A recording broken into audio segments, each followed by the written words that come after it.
Palavra da Verdade, devocional de 23 de agosto. A presunção da religião secular. Guarda o pé quando entrares na casa de Deus. Chegar-se para ouvir é melhor do que oferecer sacrifícios de tolos, pois não sabem que fazem mal. Não te precipites com a tua boca, nem o teu coração se apresse a pronunciar palavra alguma diante de Deus, porque Deus está nos céus e tu na terra. Portanto, sejam poucas as tuas palavras, porque dos muitos trabalhos vêm os sonhos, e do muito falar, palavras nécias. Eclesiastes 5, de 1 a 3. Já vimos que no capítulo 5 de Eclesiastes, o pregador expõe a religião secular como uma das vaidades da vida debaixo do sol, sendo ela uma tentativa de manipulação do divino em função da vontade do homem, que tenta sujeitar Deus a si mesmo e à sua própria preocupação, tratando-o como um aliado, um analgésico ou uma agência de seguros, enfim, um resolvedor de problemas. Consideramos particularmente o modo como o pregador desmascara a irreverência da religião secular, que se aproxima de Deus sem a devida consideração da própria conduta diante dele, seja no próprio ato de culto, seja na vida, onde aquilo que se professa não se aplica a todas as áreas como critério ético e moral. Ele diz: guarda o pé quando entrares na casa de Deus. Isto é, quando for ao culto, vigie sua própria conduta e suas atitudes. Examine-se e avalie as condições e o modo como você se aproxima de Deus para adorá-lo. Mas além da irreverência, o pregador denuncia também a presunção da religião secular. Ele faz isto em outro imperativo, desta vez em forma de proibição. No verso 2, parte A, ele diz: não te precipites com a tua boca, nem o teu coração se apresse a pronunciar palavra alguma diante de Deus. Em outras palavras, ele está recomendando: esteja mais pronto para ouvir do que para falar. Não se precipite com as palavras. Ouvir aqui inclui prestar atenção e obedecer. Para reforçar sua advertência, o pregador utiliza dois provérbios. No verso 1b, ele diz: chegar-se para ouvir é melhor do que oferecer sacrifícios de tolos. E no verso 3, porque dos muitos trabalhos vêm os sonhos, e do muito falar, palavras nécias. Ou, como o traduz Kidner, como o excesso de trabalho acaba em pesadelos, o excesso de palavras acaba em asneiras. Lembremos-nos que na antiga dispensação, o culto era oferecido a Deus mediante o sistema de sacrifícios. Assim, o sacrifício de tolos consiste num culto oferecido com uma atitude irrefletida, que não analisa as implicações de estar na presença do Altíssimo. Por isso devemos nos guardar de despejar uma avalanche de frases pseudo-piedosas e impensadas, que antes zombam do Senhor do que promovem a sua honra e que ultrapassam nossos verdadeiros pensamentos e intenções. Tal é a atitude do religioso secular. Conforme D.S. Henry, a característica dessa religião centralizada no homem é sua verbosidade. Sua ansiedade para dizer o que tem a dizer se reflete numa torrente interminável de relatórios, declarações, pronunciamentos, mas faz ouvidos moucos para a palavra de Deus. Não é esta uma característica do nosso tempo? Pessoas enchendo os templos para determinar a Deus como elas gostariam que sua vida fosse? Pregadores criando ritos que nunca foram ordenados por Deus ou que foram abolidos na nova aliança? No entanto, a palavra de Deus insiste em que na adoração, o ouvir é mais importante do que o falar. É por isso que a exposição das Escrituras deve ter lugar proeminente no culto. Daí a advertência de Tiago, refletindo a mesma perspectiva do pregador, em Tiago 1, 19 a 21. Sabeis estas coisas, meus amados irmãos.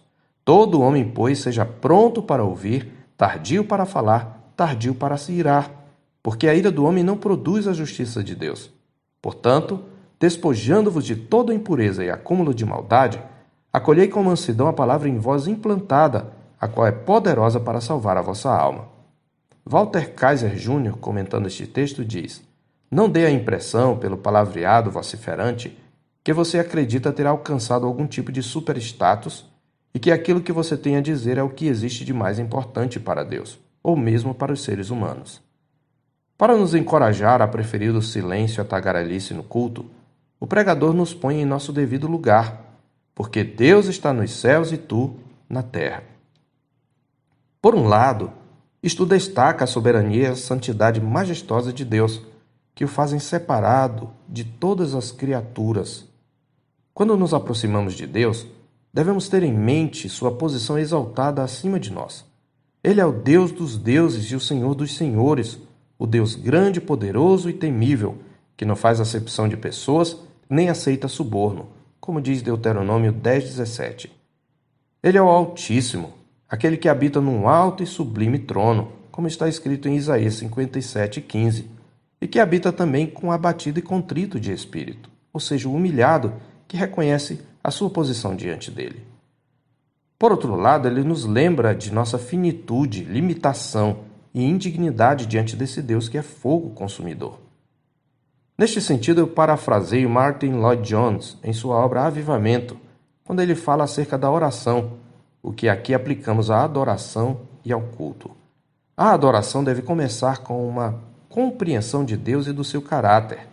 Para que nossa adoração seja real, certamente a primeira coisa que precisamos fazer é compreender com quem estamos falando. A adoração é comunhão pessoal com o Deus vivo.